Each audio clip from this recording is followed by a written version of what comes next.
quasi-judicial body that is governed by the North Carolina general statutes and the city's unified development ordinance.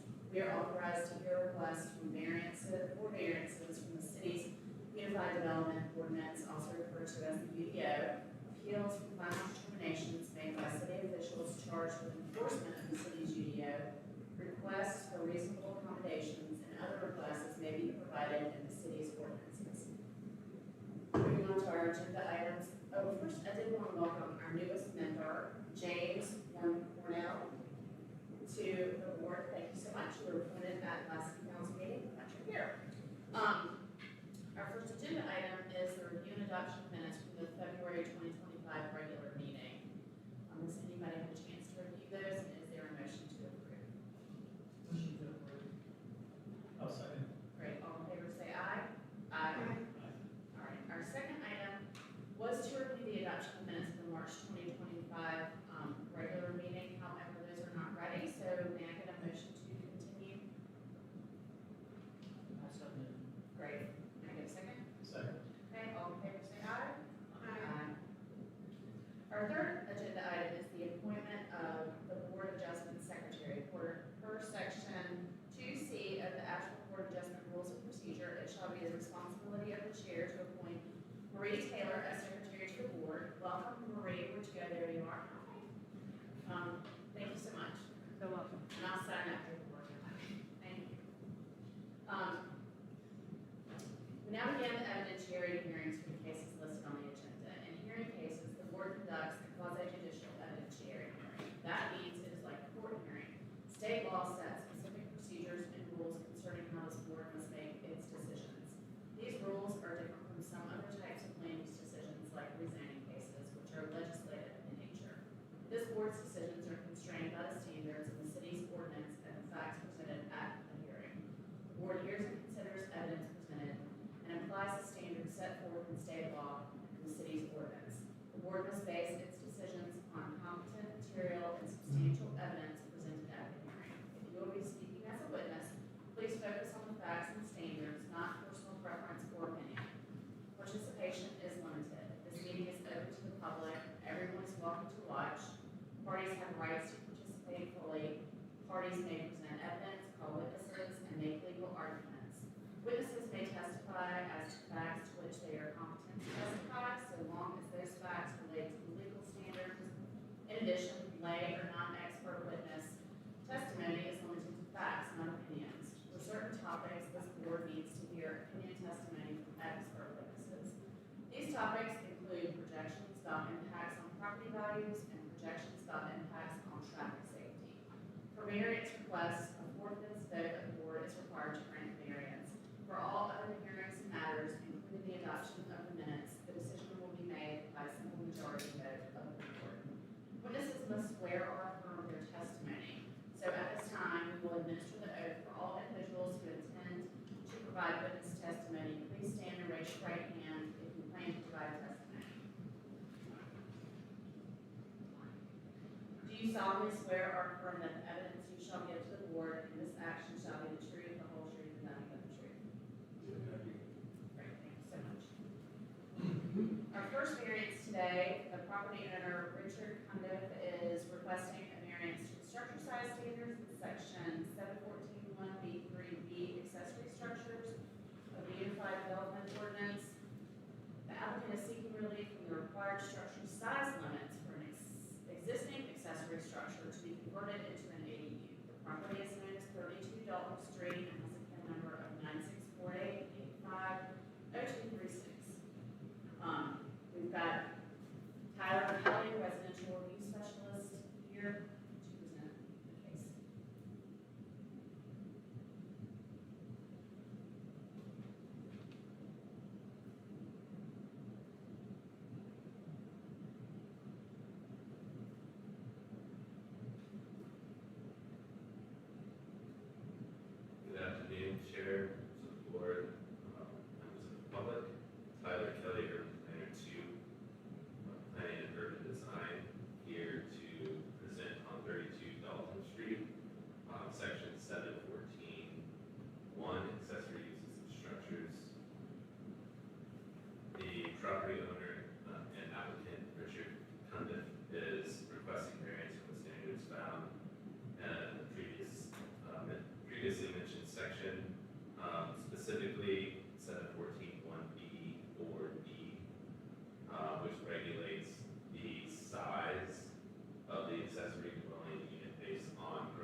detached structure may not exceed, I'm not sure what that was captured there.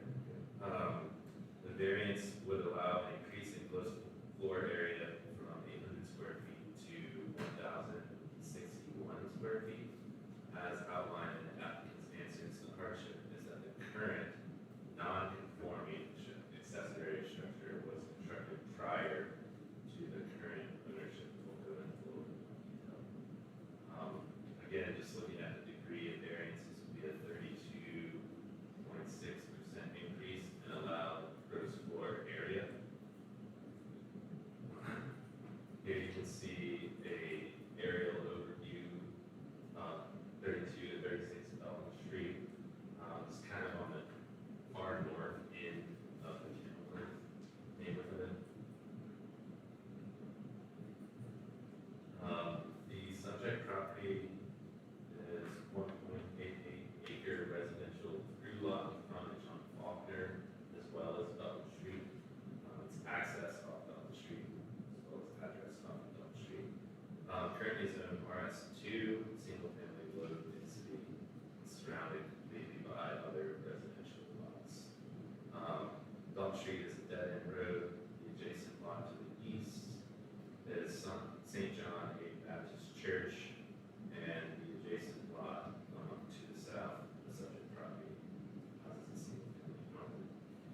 So basically, the existing structure, the existing primary structure on the subject property is a two-story, 4,700 square foot home with the detached structure as a non-conforming garage, built but not really ever finished since 2002. It measures 1,405 square feet. Just looking at the permit history, there's a lot of people have tried to bring it up into compliance. Maybe the applicant can speak more on that narrative, but basically it's been in existence for some time and it was never quite finished. So over 20 years just sitting there. That's just a basic, rough frame, unfinished accessory structure. So the maximum square footage for an accessory dwelling is 70% or 800 square feet. So the variance is going to grant a little bit more allowable gross floor area. The ADU placement is, Sam, if you wanted to add to why maybe we didn't see him variance. Yes, and this is a little complicated. So what the applicant is seeking is one variance, and I wish I just had that pulled up, but the specific ordinance or in section in UDO is clear that is for existing non-conforming. This is already a lawful non-conforming because of the permanent status. So it is in the front of the structure, but that is, while that does not meet today's standards in terms of location, this is something still that we would consider lawfully conforming because of the time and then also what is happening with the variance for this is also saying that. One second, let me pull up. Packet. So it is.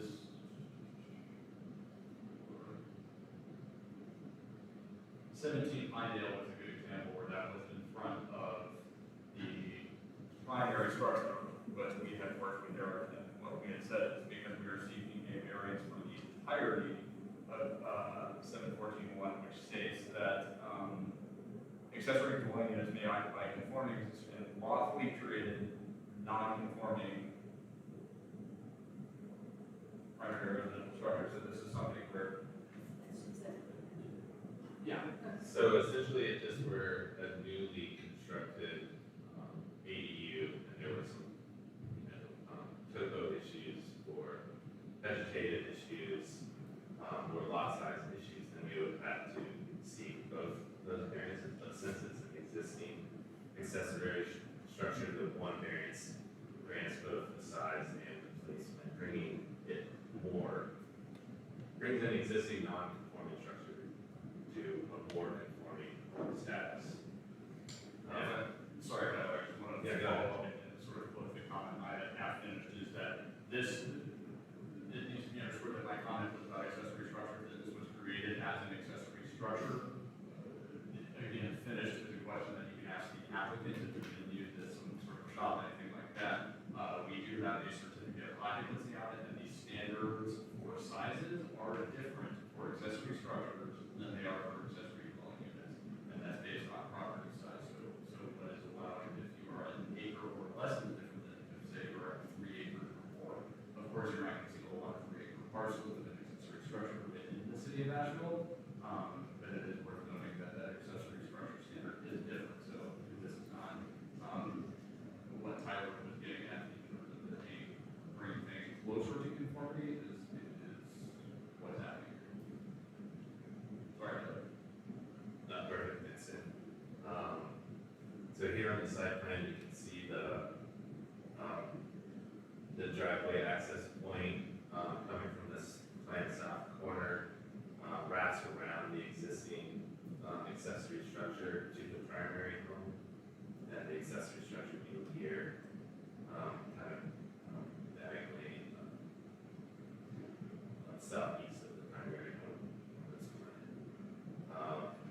See the portion of the ADU to be modified to bring this a little bit more closer to that 800 square foot maximum GFA, and then not counting this smaller portion here on the right as a covered porch, as that won't be conditioned, so it's not gross floor area. Here's some existing photos of the existing structure. You can see it's been well established, weathered.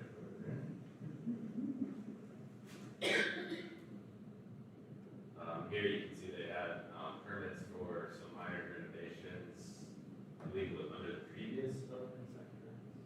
We think it was built this way. Yeah. We have no.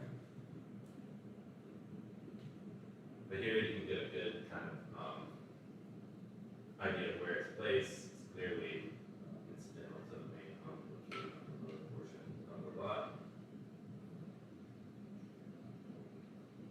And then I believe this would be the portion that would be converted into the covered porch. Other, well, I'll let you guys present on the specifics of the here is the 5-4 layout. And here's the street view approaching the parcel.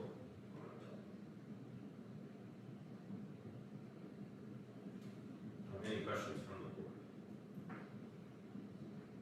don't have a specific question for Todd right now.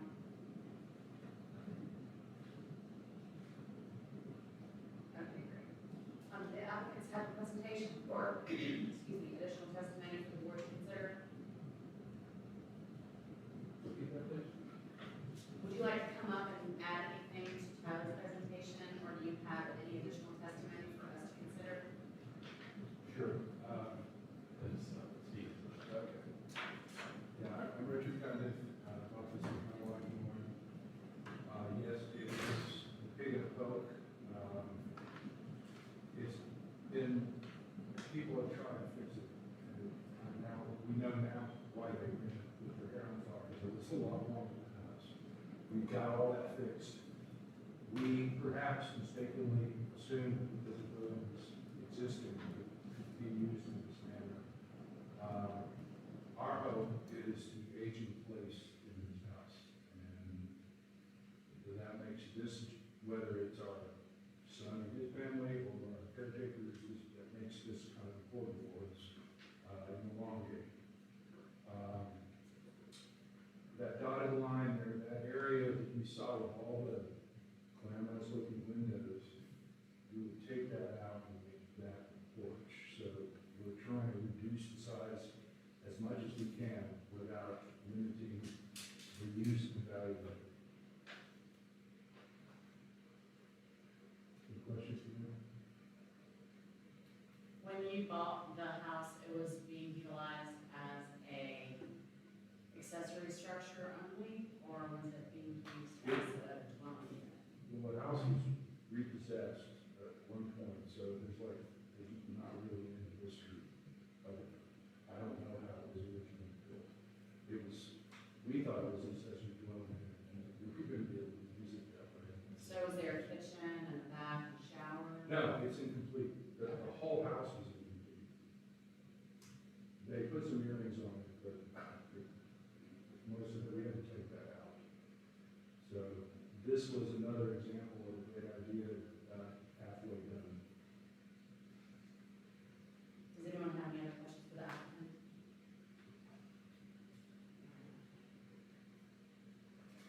Thank you, sir. Is anyone from the public here that would like to give expert testimony or testimony from residents with standing? Yes. Yes, sir, can you state your name? Okay. My name is David Schulte, and I live next door.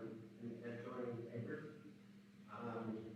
We have about close to 2 acres and 4 houses that butt in from the south to this property. I have been in Asheville since 2010. I knew the original builder of this house, Sam Stark, quite well. And Sam had the misfortune of having the house foreclosed on some years back. I would like to begin to thank Chair Godsey for the opportunity to speak here today, and thank the board for the work they do, and of course welcome Mr. James Warnell to this first meeting. When I look at severance variations, I look at security, convenience, and safety. We, in building our houses, have sought variances. I have been around when Sam was trying to get a variance to convert this property to R8, and we were opposed to that, as many other people were.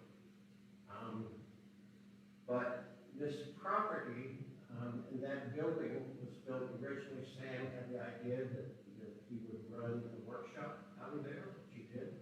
He built a lot of the product to build his main house. He was also a woodworker and glass blower, so he would have customers and people over and so forth. So that footprint of that building has been there since 2002. It's a nice looking building. It's strategically positioned in the lot and poses no problems whatsoever. Looking at the safety, I have to commend Mr. Cundiff because he has been very careful in the area to eliminate some brush fields and vines and trash in that area. At one time used to be Sergeant Lover's Lane back there. We had to move cars out of there, and sometimes the church had some damage and trespassers that went into the old slave cemetery, which is next door. So we appreciate the fact that the house, through his efforts, and the property is much safer now. I'm looking at the convenience. That footprint has been there forever, from our viewpoint. And I think, as we all know, if somebody resides in an area, that property tends to be looked after very closely and produces a safer, more secure neighborhood. So,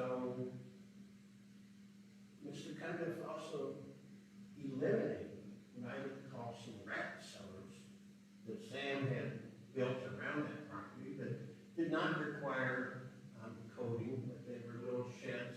Sometimes he had workers that overnighted in some of these places. So generally, the property has cleaned up and has had great improvement. Rich has opted on sewer lines not to dig up Dalton Street, but to go through an expensive operation of pumping sewer out of the operation up into Bowcatcher Heights. And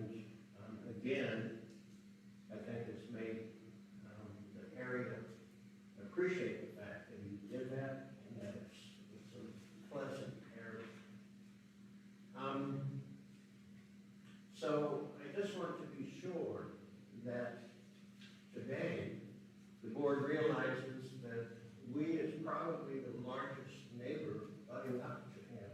We have no objections whatsoever about this. In fact, we welcome the idea that an occupant will be there. Not only from the viewpoint that it casts a view over all of our properties, but it also garners a view of the old slave cemetery, National Register, and just having that presence, I think, adds to the safety and the security of the zone.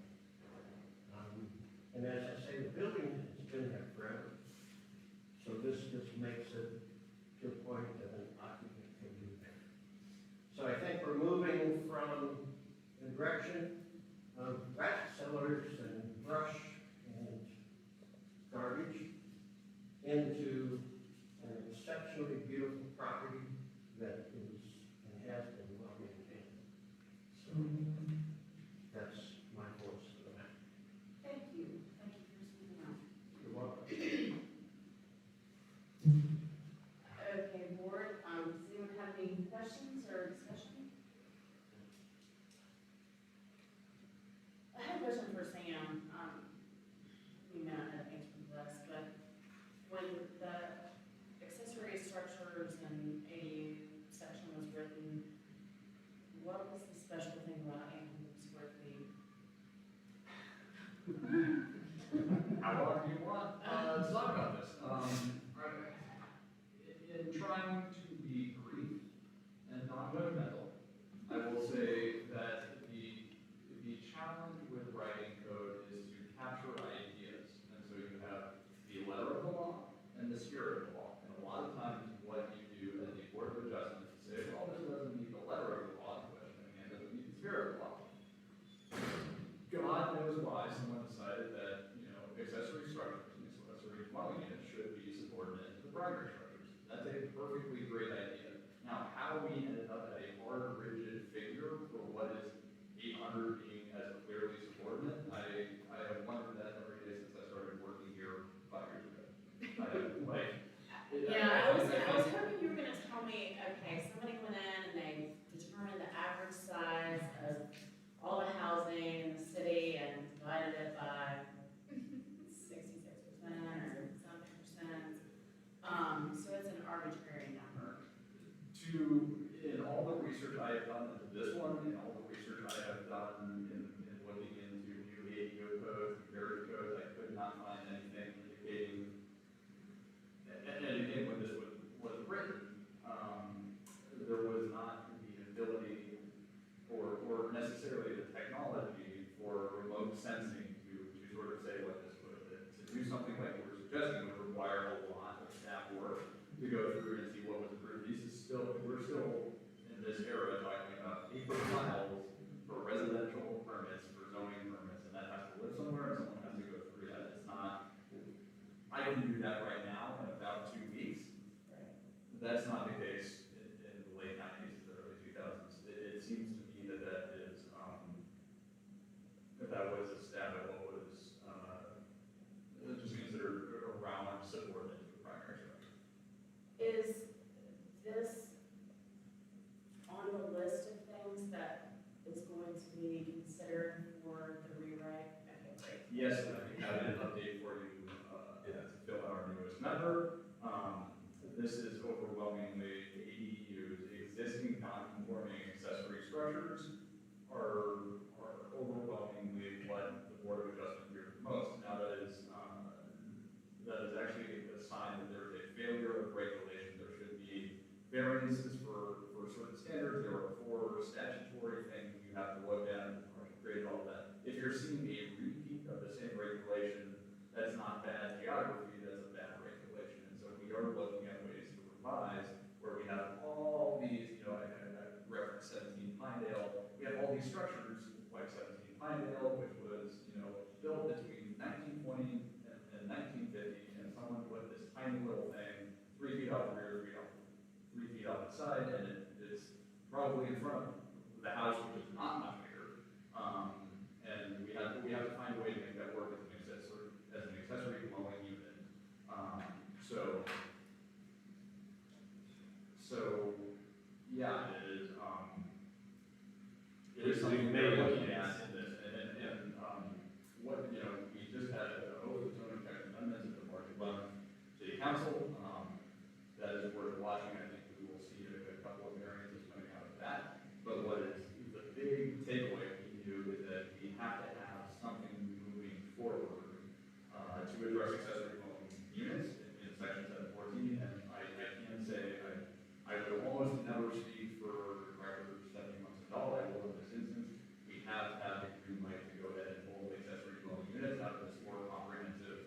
missing middle housing, logic type of them, and so ADUs is gonna go quicker, and it's gonna come first as it is around the corner. And we do have active language that looks at this, because accessory dwelling units should be subordinate, you wouldn't want an accessory dwelling unit larger than the primary structure, that makes sense. Why is that 800? Yes. Right, so that is great news for this board and for all the people wanting to convert existing garages or structures into accessory dwelling units. So that's great. Is there any other discussion or questions, or is there a motion? I'll motion to approve. Can I get a second? Great, board members, when I say your name, please say aye or nay. Jillian Ballard? Aye. James Warnock? Aye. Annette Wise? John Michael Davis? Aye. Mrs. Jane Vasquez is an aye. Variance is approved. I would caution you that, I don't think this plan is going to be for site compliance, Are there any talking with but just that, the As, site plan. as the architect, I can speak to that. The site plan has been completed by our landscape architect and civil engineer today, so we're hoping submission happens for that shortly, so, Great. and everything should comply within the water, erosion control, so. Yeah, it's in hillside, so you add a lot Yeah. of impervious surface and grading to that, so just. Yes, yeah.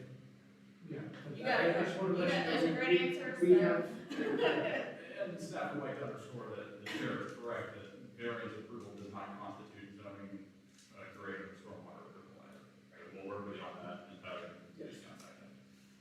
Thank you so much. And now we'll move to, flood-related variances, the applicant, Sherry, is one telling me how to pronounce her name? No. Cagiola, is it pronounced to?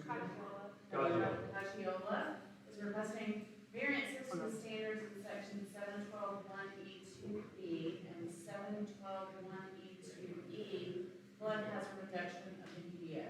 The purpose of the request is to allow for the repair of a historic structure without fully complying with the flood protection standards in order to preserve its historic character.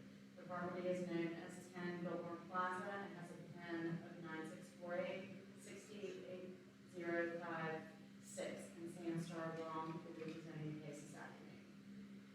Yes, thank you, Madam Chairman, members of the board, newest member. I am actually not going to dive in immediately and talk about this. The last time that the Board of Adjustments had heard a flood-related variance was actually December 19th of 2022. It was for 2 through 6 Brook Street. So I thought, instead of the usual spiel about how my presentation will look like all other presentations, and we'll get to the maps, that's not happening. So we are going to stop, we're going to pause, we're going to look at what it is, what is substantial damage, and what has to happen for flood variance, and what this means, particularly in relation to the historic character and what the historic requirements are. So, let's say you have a building, and then there is a natural disaster. Your building has a value before the natural disaster. If it is damaged, and we'll just, for ease of math, we will say your building is worth $100,000.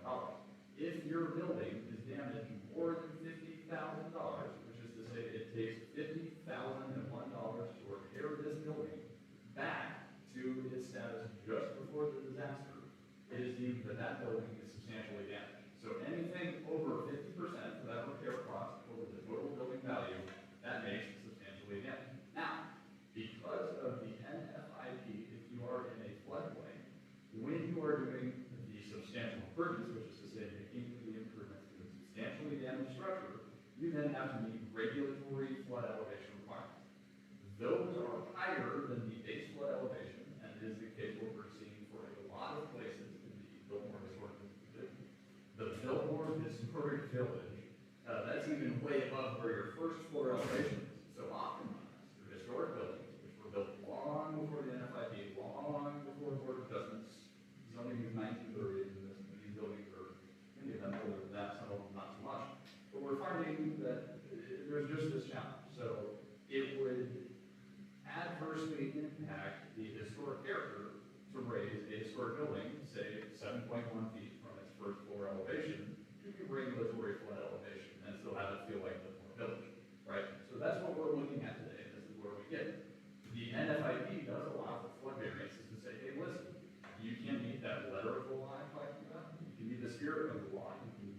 flood-related materials instead of dry wall. You could use a gypsum board. There's a whole appendix of flood-related materials you can use and still maintain sort of that historic character. So this is what we're saying. We're saying that anyone that applies here is saying that the variance to the rigid standard of the NFID is the bare minimum necessary to keep that historic structure, and that's spelled out in that floodplain administrative report. Analysis also here to speak on how other historic elements, but that's generally what we are. It can get a little confusing. I also want to pause here and say that there's been a lot of questions from the media, there's been a lot of questions from the chair and other people. Why do we have a huge amount of applications and then we don't see any before the board? Why are some of these being continued, things like this? Well, it is a math equation, right? So we used in your example that there is a $100,000 building. This can be changed, right? So the data that Nancy has been working with, what they have been working with in development services is based on the county value. What's happening is a lot of these building owners are going through and they're getting appraisals and they're finding, holy smokes, this is not worth $100,000, it's worth $1 million. So suddenly your substantial damage threshold goes from 50,000 to 500,000, and we have just simply seen, well, I think we were kind of afraid at the start of the meeting that we were going to see 70 plus variances. We're thinking, wow, some of this is valued a little bit low, and they come through with new estimates, both as that denominator saying, well, actually our building is worth way more, and then also the numerator saying, well, we thought it was going to be a lot more expensive, but suddenly there's a lot of contractors in town and it's gotten cheaper. So that is a little bit about flood variances. That is, I put 101 up there and that seems a little complicated. I mean, this is just really ground level, looking at what this is. And that's where we are today. So 10 Billmore Plaza has been deemed to be worth as a building value, $1.53 million. And to bring that back to what it was Thursday night before the meeting, it would be about $904,000 to $230,000. It is substantially damaged at 59%. So this is also a thing where we have to determine, is this historic, does this qualify, and what has to happen? So there are a few other things that we have to look at for you to make that determination. Does this need a variance to get that minimum necessary relief to make sure it can operate as a building and it can be in that spirit rather than letter other than that FID law? Huge wall of text here. You're not, I'm not going to sit here and read this to you, but know that there are these four things we're sort of looking at, right? That we need to look at, and then also you need to evaluate. This is more what we as staff look at, right? So prerequisites, number one, written report for floodplain administrator, check. That's your review A, and they have all this information talking about recommendations, conditions, the status of the building. Does this adversely change the nature of the floodplain, or does it adversely change the nature of the building? You can look at that. I'll get to that a little bit later in my presentation, but no, the number one is met. It's there. There are also other special requirements. So as opposed to just looking at the owner affidavit for a variance like you would for an accessory dwelling unit, there are other standards that we have to look at for this as step. Those are there too, and then this is where it gets a little different.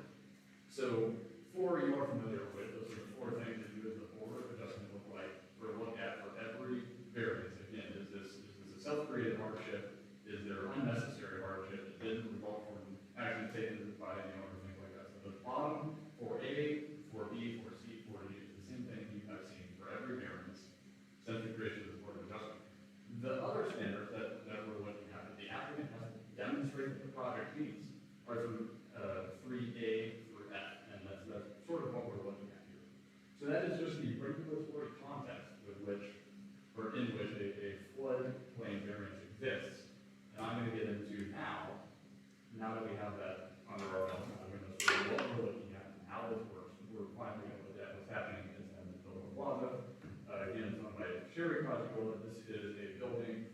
It is addressed at 10 Billmore Plaza. There are a host of subunits and subaddresses, and this is actually a candidate for a readdressing. This is one of those tenants move in, artists move out. It's been used as a VRBO, and new numbers of designations have changed. But predominantly, it has existed on the bottom floor of the restaurant at the time of the cantina. There was also J. Jill is there. Tina Stevens has been there in Unit 20, and then there's been a mix of artists or short-term rentals on the second floor. So it is something that is within character and it is familiar to the residents of Asheville. This is what again, is that it is substantially damaged because it is at that 59%. So the damage sustained from the storm is so great that it would cost more than 50% of the building value to bring it back. Again, we're not looking to build Disney World here, it is what it would take to build back to the day before Hurricane Helene. And I've talked a little bit about the cantina, that is something where I'm certainly familiar with, we're going to finally get into those context maps. I usually start with this, so I feel like we're finally here at the beginning. It is at the corner there of Biltmore Plaza and Brook Street. It does sort of take the whole block as you move toward the intersection of Boston Kitchen and 5 right there. You can see the building highlighted. This does not have the outline of all Biltmore Village Historic District. This is how in the middle of that entrance to the entrance, sort of glossary to Biltmore Plaza and the surrounding buildings that are there. This is the common courtyard where you can often see people parking and deciding where they're going to be going. So this is the context map. This is also the zoning map. This is community business too, which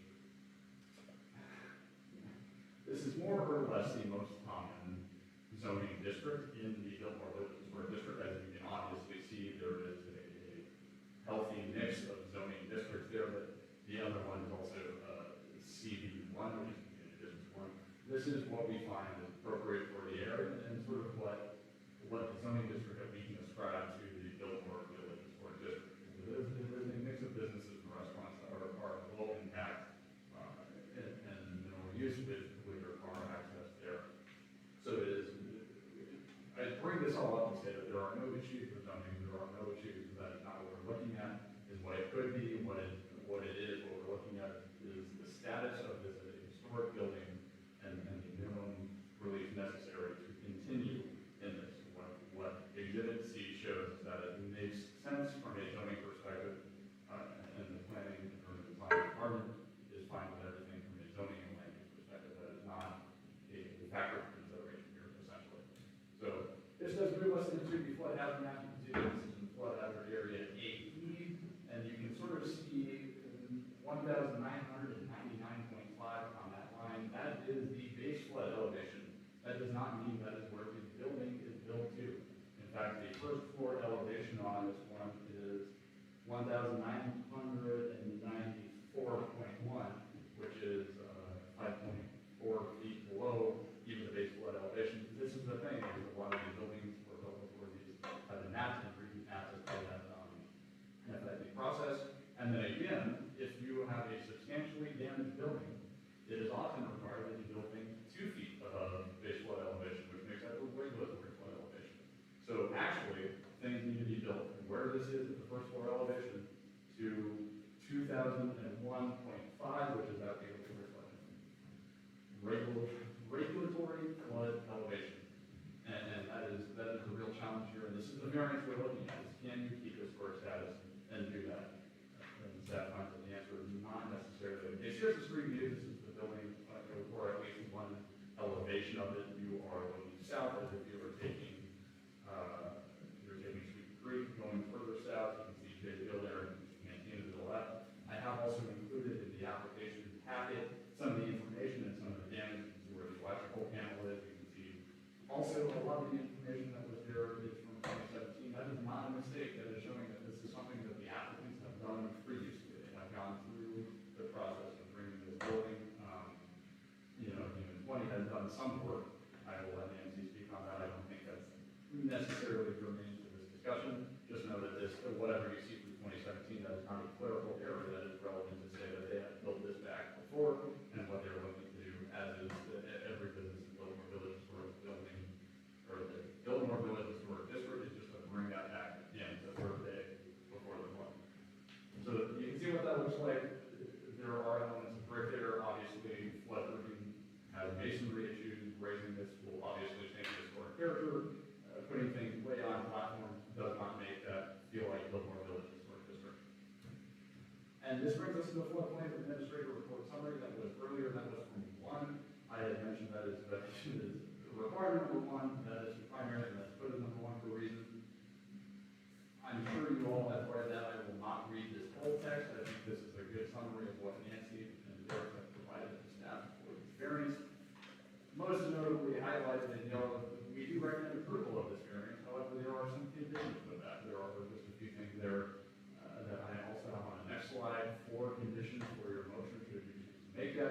to know that this is something where, flood staff and planning staff agree that the variance is the minimum necessary to preserve that historic character, where there are real challenges here.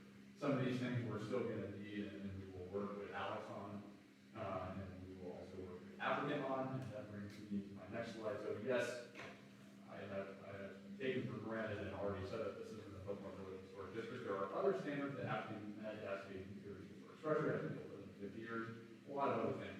Here is this letter that Alex has written to me verifying that this qualifies for that variance. Again, we were looking at sort of some things in number 2 and number 3 way back at the beginning of the presentation. This satisfies a lot of this.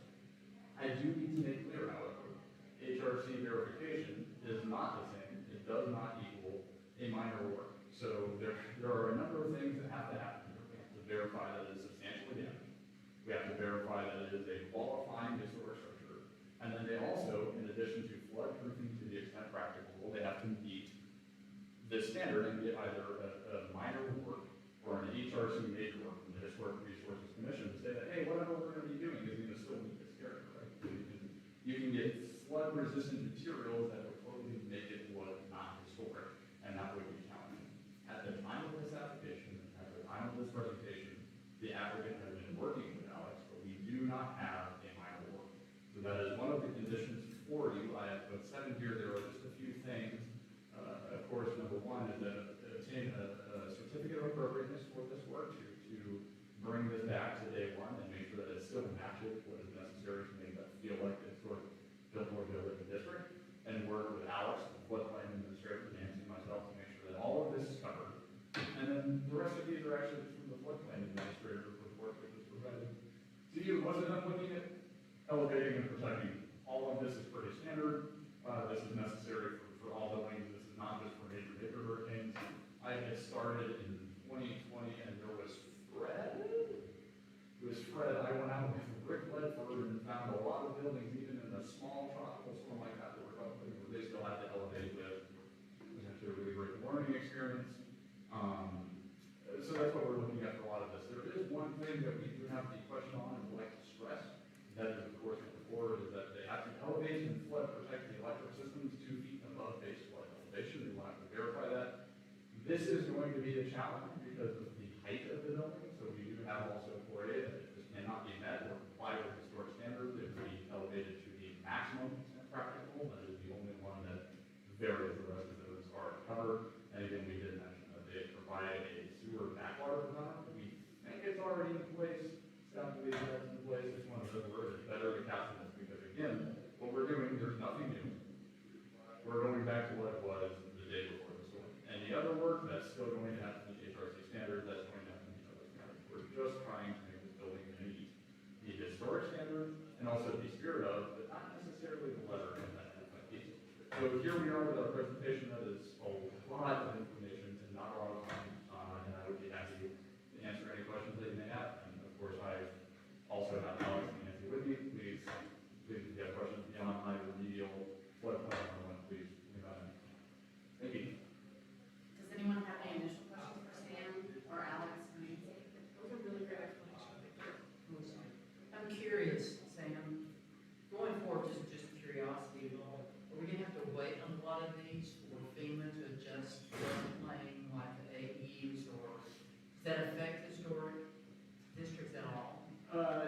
Remapping would impact that. I'll let Nancy answer that. Obviously, if they are going to remap, which I don't suspect is any time in the immediate future, that would change base flood elevations and therefore would also change regulatory flood elevations. But that's. Did you not heard? Yeah, and that's, Nancy could explain a lot of that too. Stephanie? I'm actually just gonna sit down next to my microphone so we can all. Thanks, Sam. Hi, Mr. Tucker, good afternoon.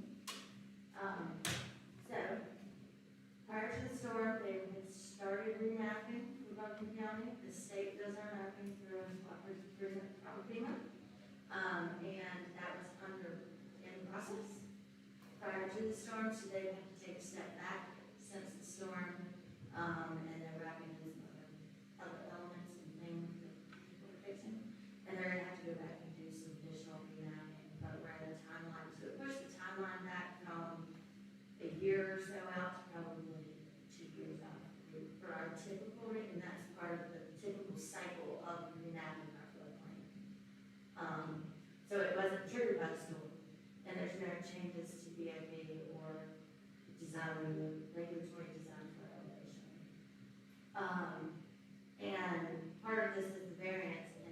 balancing out the CA too, is that at some point you get to where these systems may be outdated, and that's the maximum state budget. And then they can see if you 50%, that's what substantial improvement or substantial damage triggers that compliance. And so that's where you get to that balance with the Historic Resources Commission to say, this is really where all of these systems, based on what they can approve, we can approve, and it's protected to the maximum extent it can be. And so those elevations may not change because they're historic structures. Even if base flood elevation and design elevations change. So that's the.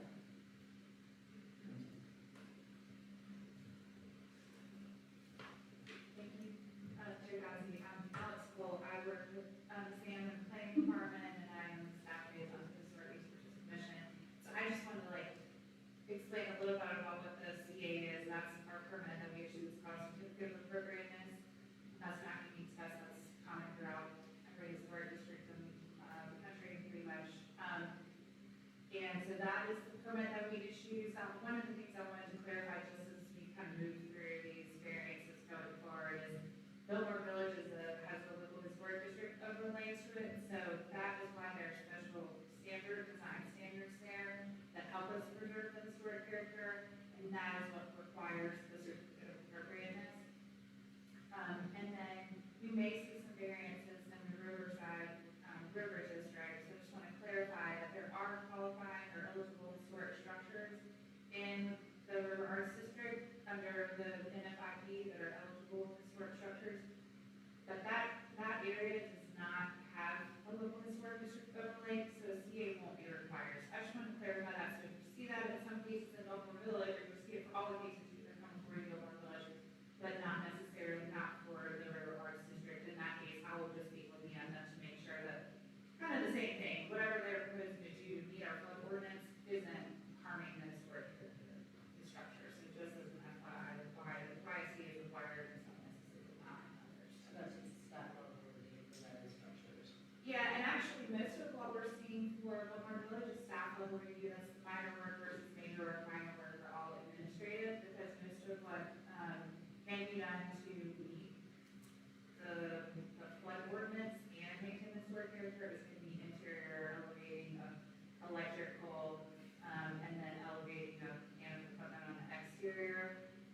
Definitely not flood proofing the historic masonry of the buildings, because that, while you wouldn't be able to necessarily see it, you probably would over time, but that's why all the historic buildings are still standing, is because the water could flood through the masonry. So flood proofing them from the exterior is really bad. So mostly what we're seeing is interior flood proofing, as Sam said, upgrading the interior materials to be more flood resistant. So thankfully most of what we're seeing is minor work, which is administrative, so we're not having, HRCs like you all, they meet once a month, and their process is possibly judicial. So the last thing we, of course, wanted to do was force people to go through, more public hearings, as they try to recover. So we're able around this, via minor work. So I just want to give you guys a little bit of, if you have any other questions on that separate review process and the differences, I'm happy to clarify. It seems like, and I'm just looking at these conditions, and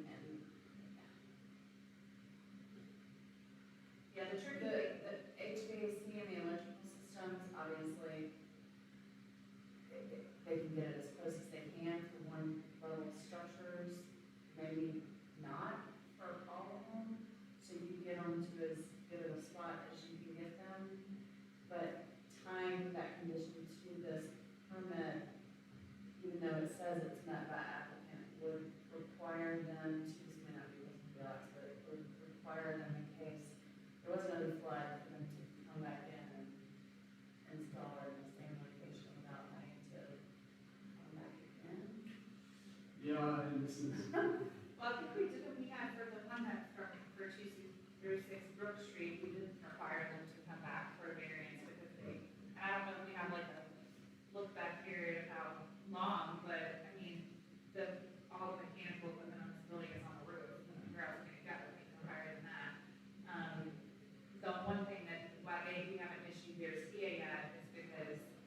while they're noted on their photo, that they're gonna place the electrical equipment that's on the side elevation facing Brook Street. They say they're gonna elevate it, but we have no idea what that's gonna look like, and that doesn't appear from the design or use perspective. That was the one thing that I saw in that. That was like, well, Yeah, no, go ahead. I was just gonna say, this is a tremendous balancing act between HRC and sort of the, flood standards, and that's exactly why we wanted to condition these as they were, because, you know, a good example is the Wayside Grill, and if you do this higher than that, and that's a very small building, sure, you can do it, but that's not gonna be the historic standard, it's gonna stand out like a sore thumb. So this is something we have to do in the maximum extent practical to still meet those CA standards while getting to the spirit of that NFRD. And I could be wrong, because I haven't studied the maps super closely, but we've got this building and the Village Wayside seem to be the one-story buildings that are right in the heart of the district, where it might be really impossible for them to get to the elevations, height that they need to, and mechanical and electrical, just because of where they are. But then, like, I know that, I think that 5 All Souls is a 1.5-story building, and they're, because of their proximity, like their distance from these buildings, their mechanical equipment does meet the VFD because it's already on the roof, you don't have to go any higher with the updated information, if that makes sense. So hopefully it's just these two. Maybe. we wanna hold that Yeah. you to it. Yeah, but don't hold me to it, I'm the professional optimist over here. Anyway. Well, does anyone have any questions for Alex when she's up there, or for Nancy, or for Sam, any additional questions? Okay, thank you guys so much, this has been a tremendous help, for all of us, I think, in understanding where we are. Is there any discussion amongst the board?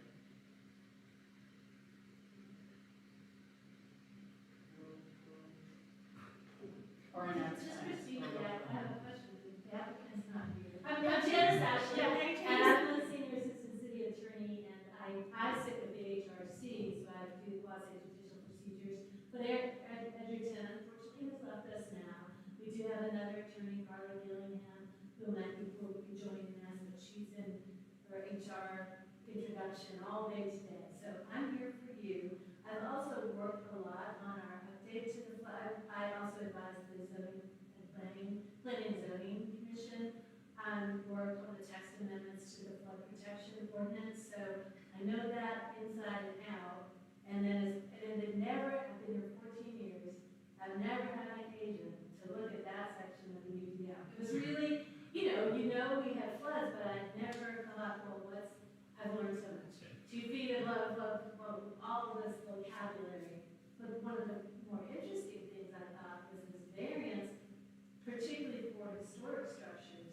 And I'm going to ask Sam to share an article or guidance from FEMA on this, because it's a very special thing. And you as a Board of Adjustment, you usually have your standards under 7.6 section. And I just caught this as I was doing. I don't think those standards are applicable anymore to these particular kinds. But you'll also see in your packet that these standards are under 7.12 F, which is variances for these particular things. And they still have similar, after all the things that the flood staff, the flood protection staff looks at, reviews, and checks on. There's all of that. And then there's similar hardship things. And I just want to point that out because I think that most people meet the hardship, but I don't want there to ever be a chance that you might say, well, they didn't meet the regular standards, so turn something down, because I think we have a procedure in there. But I think it will help you to see that this, why we're doing this. And I just wanted you to know that when we looked at this, there's a choice that can be made when a city has a flood protection ordinance and be granting variances. Some places can just grant it to a historic structure outright. They say the substantial damage definition doesn't apply to historic buildings. And at first, but our ordinance for a long time has required this variance process. And I think we thought for a while, that's better, because then you can make sure that somebody's trying as hard as they can to meet the it's just outright exempt, you don't even know what they're trying to do. And they might, if they're in a historic district, still have to go through, HRC review. But anyway, we've kept this process, you know, in the future, I think we're finding out that maybe it wasn't necessary, because as Alex said, most of these are minor works, and there's nothing you really could do, so it's not really a big decision for you all to make, but anyway, that's where we're at now, so we'll give you some more information, because we will be seeing more of these, and then hopefully that will help. And you were wanting to get Sam to show us that memo from FEMA. It is in our packet. Well, it's a different one, I got this from Pam's very recently, Oh, and also, yeah, this is the thing I keep to the end to keep people here, is I'm gonna send you a whole host of briefings. And that is really helpful for this, it is not going to be riveting, it is not going to win any Hugo Awards or Pulitzer, but it is tremendously useful to understand this and move forward. And then also, I had mentioned, you know, gypsum board, you don't have to be a builder, but I do think seeing appendix to the floodplain, they changed it again to E, the flood, there's a flood resistant material in the building.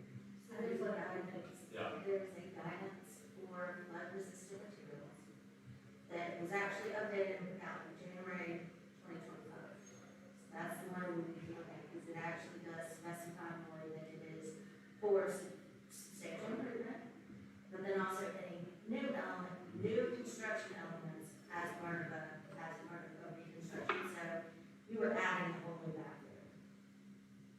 That one I think you can look at some materials. Other than that, you can go back like before. Yeah, so that's, I'm gonna send you what Janice sent me, and I'm gonna send you that, because I wrote that, and you get sort of this picture of what we're looking for. Again, everything we talked about is what does it look like to build this the day before the storm. We did have a couple of continuances at the end of 2024. That was different, because they were looking to build more of that, right? So there was things like that, and then some with some deck and some restaurants that were going, oh, you need to do that differently. And we're working with the applicant on that matter. But between what Janice has talked about and that sort of flood guidance, I think you'll get a sense of what it means to be flood proof. So from a procedure standpoint, you're right, the applicant is not here to be here, and she's hiding, and doesn't look like we don't have any public comment either. So, So that's okay, there's no public comment, but I assume that somehow she authorized you to go ahead without her being here, but if there was somebody to speak, then you probably have to continue. Because she would have to have the opportunity to respond, or, yeah. And that's okay. thank you. And I would also, while we're still just talking caveats, I would like to stand for our newest member that this is not a typical grade board adjustment hearing for whoever the data staff. There are particularly with AEs and other areas that are not in the applicant does not appear. This is not a unique case. This thing is HRC. I've never seen the applicant not appear, so anyway. Oh, It's yeah. actually a board of adjustment, Yeah. that's true, I don't understand it either, but it does, okay. Okay, so, did I have a recent saying something, Janice, or did you finish your thought?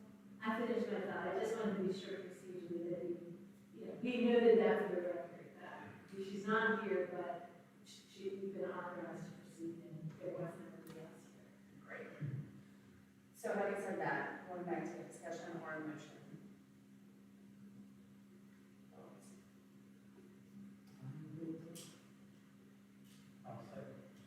To clarify with the conditions from staff.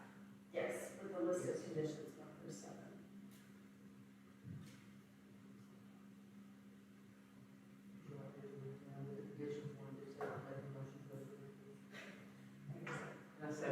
Great. You did great. You did great. We gotta step it up, things. Okay, board members, when I say your name, please say aye or nay. Julian Ballard. Aye. Annette Wise. James Morrell. Aye. Michael Cletus. Suzanne Gotzi is an aye. Great, yay, we did it. We did it. And,